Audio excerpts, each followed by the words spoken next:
बिस्मिल्लाहिर्रहमानिर्रहीम। आज मैं आपके साथ शेयर कर रही हूँ फ्रूट चाट की रेसिपी, बट ये बहुत स्पेशल फ्रूट चाट है ऐसे व्यूवर्स के लिए जो कि रमज़ान में अपना वेट कम करना चाहते हैं। रमज़ान बेस्ट महीना है वेट कम करने का। सबसे पहले आप इंग्रेडिएंट्स पेन डाउन कीजिए। खजूरें,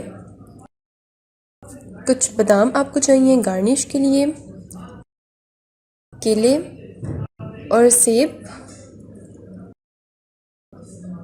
और नेस्ले की दही। अब सबसे पहले एक मिक्सिंग बाउल में दही ऐड करें और इसे अच्छी तरह से मिक्स कर लें।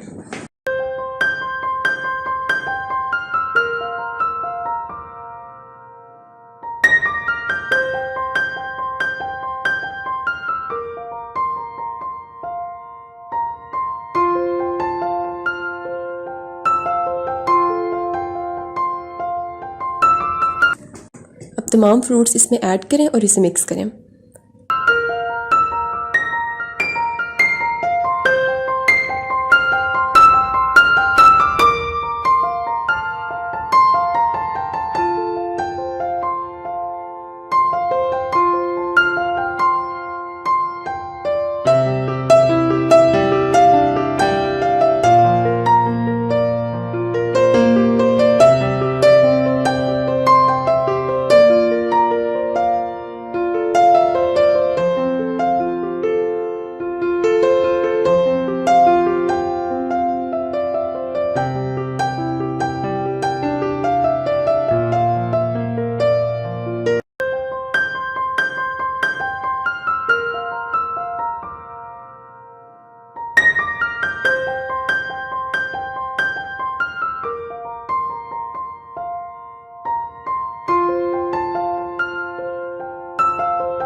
फ्रूट चाट रेडी है, आप इसे ट्राई करें। मेरे चैनल को लाइक करें, सब्सक्राइब करें, शेयर करें।